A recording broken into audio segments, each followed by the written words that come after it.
Olá, caros graduandos do curso superior de Engenharia Mecânica do Campus Lages do Instituto Federal de Santa Catarina. Aqui, professor Tiago Meneghel, esta é a nossa disciplina de Administração para a Engenharia. Este é o segundo vídeo sobre liderança situacional. Vamos terminar de entender o que é uma liderança situacional nesta videoaula. E por isso, convido vocês a caminharem comigo. Vamos lá?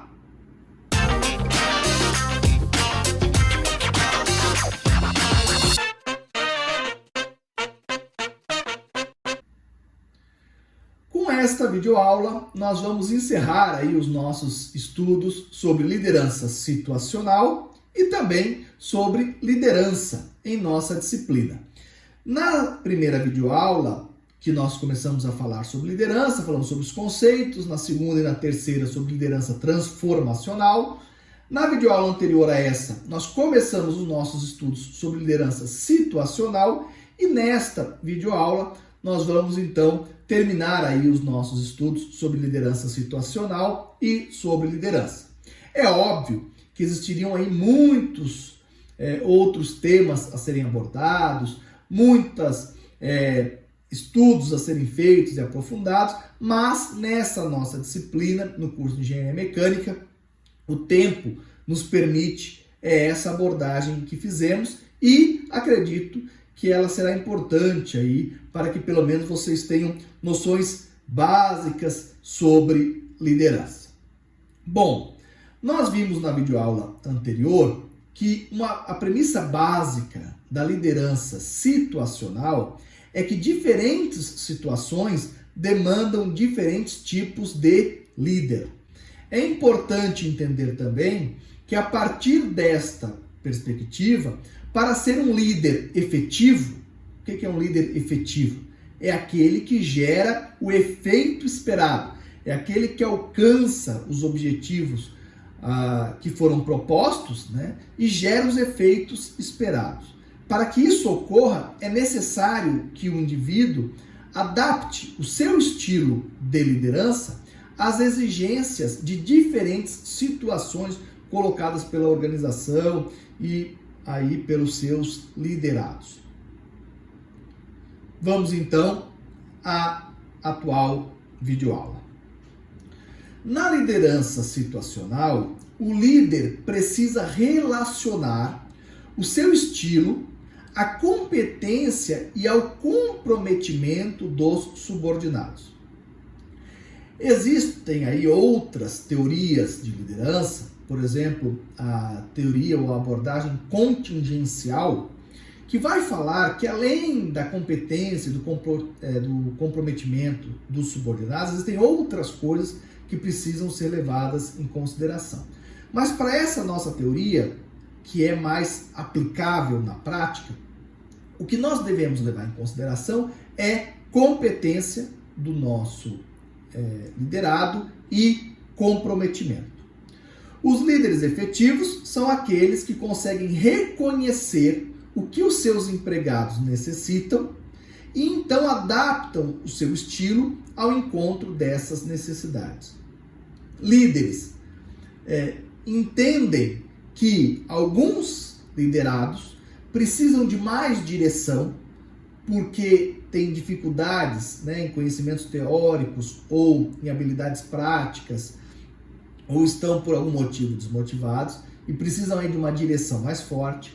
E outros liderados têm aí uma competência alta e estão motivados para colaborar com o processo e então ele pode ser mais democrático. Isso gera então esse quadro da liderança situacional, onde nós temos ali uma relação de competência e compromisso dos liderados. Então, os liderados numa situação de D1, eles têm pouca competência. Lembrando aqui que competência para a gente é chá. Conhecimento, aquilo que a pessoa tem de conhecimento teórico na sua mente, qualificações, cursos e por aí vai. É habilidade. aquilo que a pessoa aprende no seu dia a dia, o conhecimento mais intrínseco, né? O conhecimento mais tácito, que a pessoa aprendeu o jeito de fazer algo e por aí vai. Então, o saber fazer e a atitude profissional, responsabilidade, cumprimento de horários e por aí vai. Então, se a pessoa sabe na teoria, sabe na prática e tem aí uma atitude profissional, né, ela é para a gente competente. Quando ela tem pouca competência, né, mas ela tem aí um comprometimento, né, ela acabou de começar a trabalhar na empresa, ela está motivada, enfim, ela está na situação D1. A situação D2 já aumentou aí a competência e pode ser aí que o comprometimento tenha baixado, né? Se estiver alto também, sem problema. O que importa aqui é um aumento de competência. Na situação D3, a competência também está aí elevada, mas o compromisso ele varia, né? Ele não é um compromisso muito elevado, a pessoa não está muito motivada, enfim. Então, precisa de uma postura do líder específica para essa situação. E em D4, o colaborador tem aí uma competência elevada, ele sabe na teoria, ele já tem uma experiência prática e ele tem aí uma atitude profissional e ele tem aí um comprometimento, né? Um compromisso, uma motivação elevada. Se os colaboradores estiverem, ou um colaborador ou a equipe estiver aí posicionada em D1, o líder deve se posicionar com uma liderança mais vinculada à direção, S1.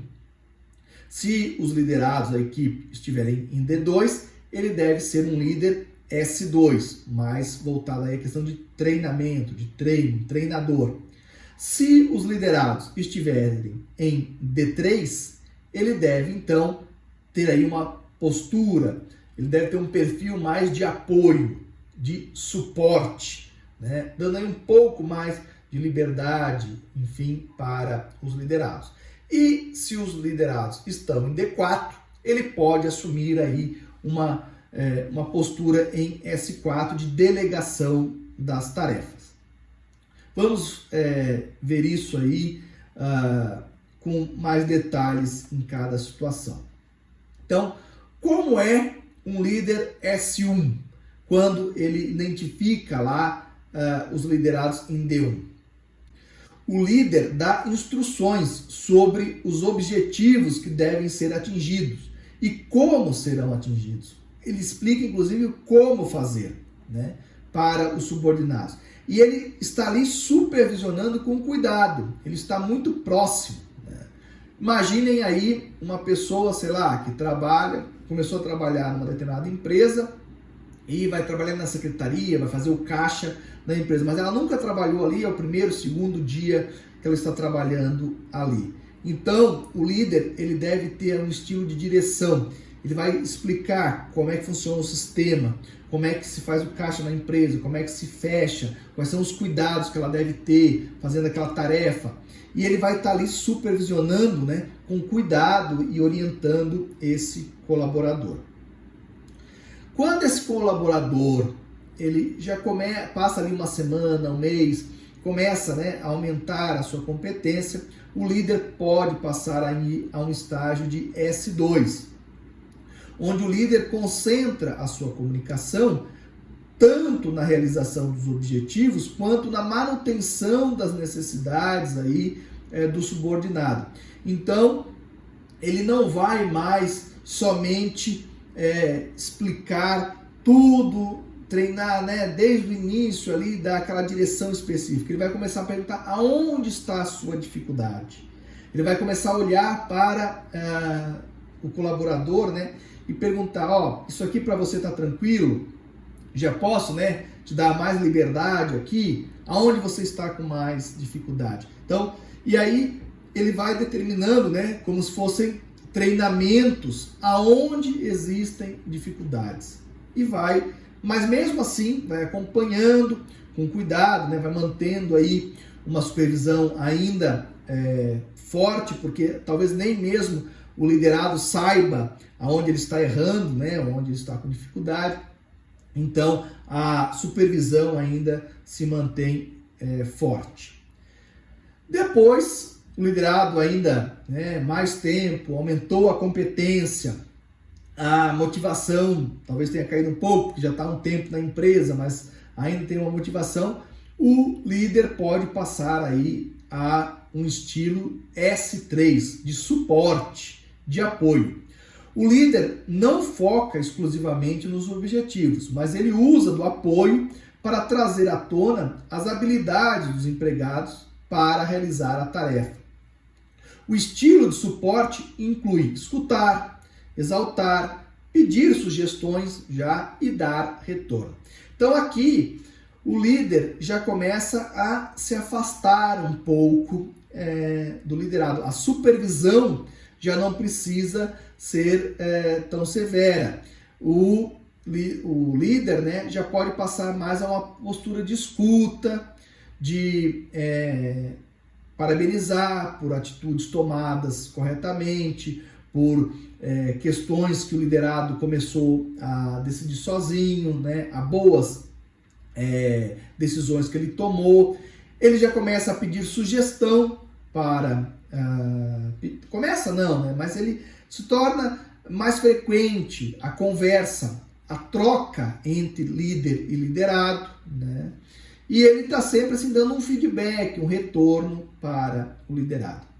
Nesse processo, se o liderado aí chegar a um ponto importante, né, de competência, né, um nível importante de competência, é um nível satisfatório ou ideal de motivação, de comprometimento, o líder pode passar aí a um estilo de liderança de delegação. Tá aí a foto, né, mostrando a entrega das chaves, né? O líder fornece menos sugestões, inclusive das tarefas que devem ser feitas, dá mais um suporte social, facilitando a confiança e a motivação dos empregados para a realização das suas atividades. Cuidado importante aqui, não confunda o líder S4, aquele que delega, com o líder demagogo, com o laissez-faire que a gente viu lá na liderança transformacional. O laissez-faire, o demagogo, é a ausência de liderança. Os liderados nem escutam o que ele fala, ele se retira da liderança. Aqui não. Aqui o líder continua sendo aí ouvido pelos seus liderados. Os liderados têm aí muito respeito pelo líder. O líder é um exemplo para eles, mas o líder passa a tomada de decisão para eles. E vem, né, de vez em quando ali acompanhar o que eles estão fazendo, dar sugestões, participar daquelas discussões, né, a tomar decisões mais coletivas, fazendo aí com que as decisões sejam tomadas pela equipe, não por uma pessoa, e por aí vai. Cuidado!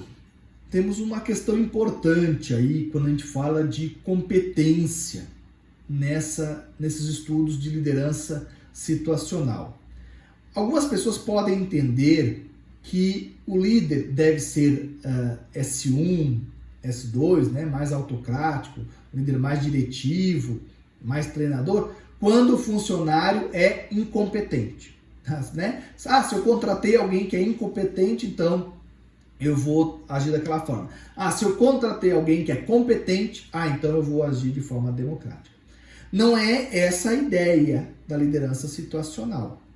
A ideia da liderança situacional é uma ideia de que a competência ela vai sendo adquirida, mas não é de rotular funcionários. Com aqueles vamos agir de uma forma porque eles são incompetentes e outros nós vamos agir de outra porque eles são competentes.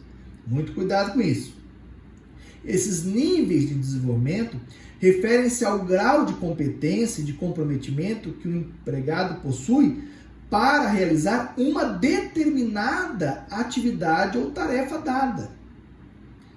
Então, não é que o colaborador, o funcionário é incompetente ou é desmotivado. É em relação a uma determinada tarefa. Pode ser, inclusive, que para outras tarefas, vamos supor uma pessoa que subiu de posto. Vamos supor um caixa de banco. Foi sempre caixa de banco, enfim, trabalhou lá, trabalhava atendendo o cliente ali, fazendo as operações de caixa. Ele era muito competente com a execução das suas tarefas, tanto era competente que foi promovido a gerente da agência, né? Enfim. Nesta nova função que ele assumiu, ele é incompetente. Não por ser uma pessoa incompetente, é que ele não conhece os trâmites, os novos processos, o que ele deve fazer.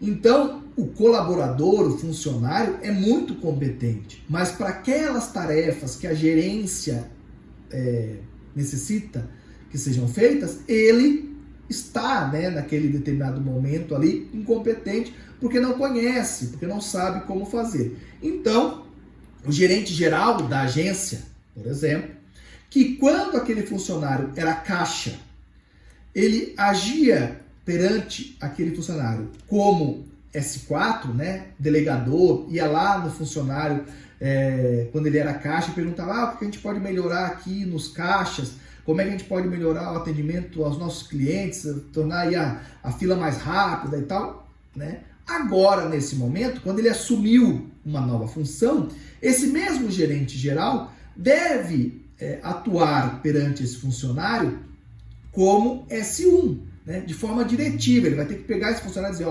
agora você não é mais caixa, agora você é gerente.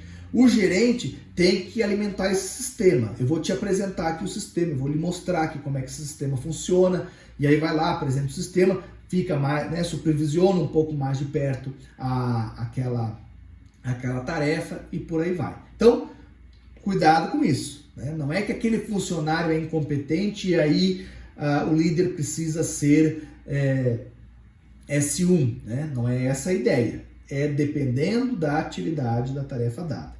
O nível de desenvolvimento dos colaboradores tem intenção de ser específicos para a tarefa e não tem a intenção de ser usado com o propósito de rotular os empregados.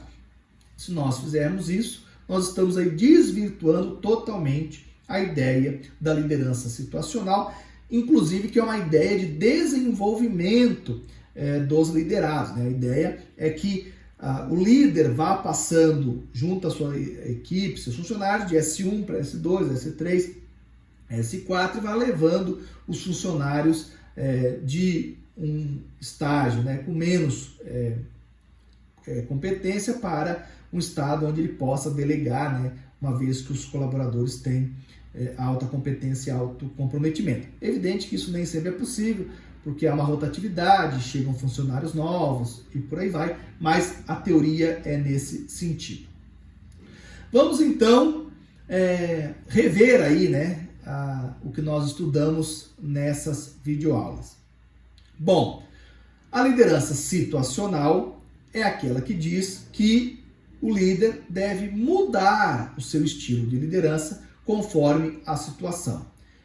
Quais são aí os estágios que ele deve mudar? S1, direção, S2, treinamento, S3, apoio e S4, delegação. Ele faz isso como? Ele faz isso olhando para como estão as necessidades dos seus liderados, da sua equipe, que podem estar em D1, D2, D3 e D4. Em D1, a equipe ou um determinado colaborador é principiante, mas está aí entusiasmado com aquela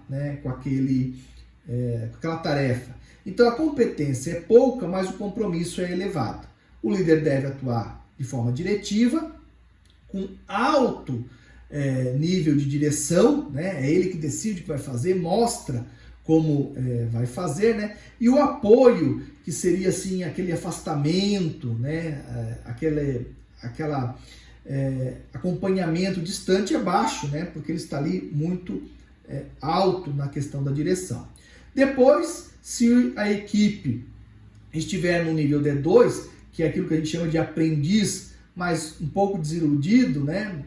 Aumentou a competência, mas o comprometimento pode estar um pouco mais baixo, pode estar mais alto aqui, não tem problema, mas aumentando um pouco aí a competência, o líder já deve atuar como um treinador, em que a direção é alta, né? Ele ainda decide o que vai ser feito, mas ele já vai se retirando um pouco, né? E deixa lá um apoio, né? Alto para as questões mais emocionais, vamos chamar assim, do colaborador ou da equipe.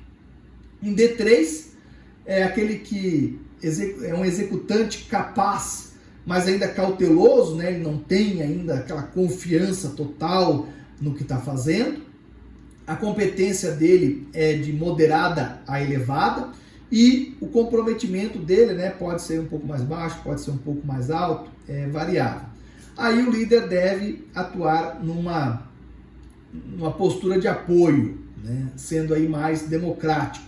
Ele vai ter pouca direção, então ele vai decidir pouco o que deve ser realmente feito. Isso passa a ser mais do liderado, mas ele vai ter um alto nível de apoio, até para encorajar o liderado a ter autoconfiança, a tomar as decisões, a ele entender que ele pode fazer determinadas tarefas, tomar determinadas decisões. E aí, lá num nível ideal, vamos chamar assim, o nosso colaborador será aquele realizador autônomo. Ele vai ter uma competência elevada e uma motivação, um compromisso elevado. E aí, então, o líder ele vai poder ter uma baixa direção, no sentido de decidir o que vai ser feito, e um baixo apoio, no sentido ali de estar motivando o colaborador, ou estar elevando aí a sua autoestima, e por aí vai. Mas não quer dizer que ele está se retirando da posição de líder. Ele apenas está passando em um papel daquele que toma as decisões, daquele que motiva o liderado, a um parceiro da equipe que toma decisões em conjunto, escuta e faz aí aquilo que seria realmente uma liderança democrática. Lembrando, gente, que esses estudos de liderança são sempre importantes, porque mesmo os líderes, os reis, que não eram eleitos, mesmo os faraós, que eram entendidos aí por parte da população como deuses, mesmo eles precisavam de uma certa legitimidade, de um certo apoio de seus liderados. Quando você não consegue adaptar o seu estilo de liderança àquelas necessidades dos seus liderados, a chance aí de você ter crises e problemas são enormes. Então, cuidado aí com a liderança. Não adianta ser um profissional extremamente competente na área técnica, saber tudo de engenharia mecânica, se você vai liderar equipes, se você vai liderar subordinados, técnicos e pessoas da sua equipe e não tiver cuidado com na forma e no estilo com que você vai exercer a sua liderança. Espero que essas aulas tenham ajudado a você a refletir sobre esse assunto, tenham lhe deixado curioso, para que você busque ainda mais informações e estude ainda mais sobre liderança. Eu fico aqui à disposição de vocês para qualquer dúvida, para qualquer troca de ideia, mas nós seguimos aí com a nossa disciplina e com outros tópicos, outros temas nas nossas próximas aulas. Até lá, um grande abraço, tchau, tchau.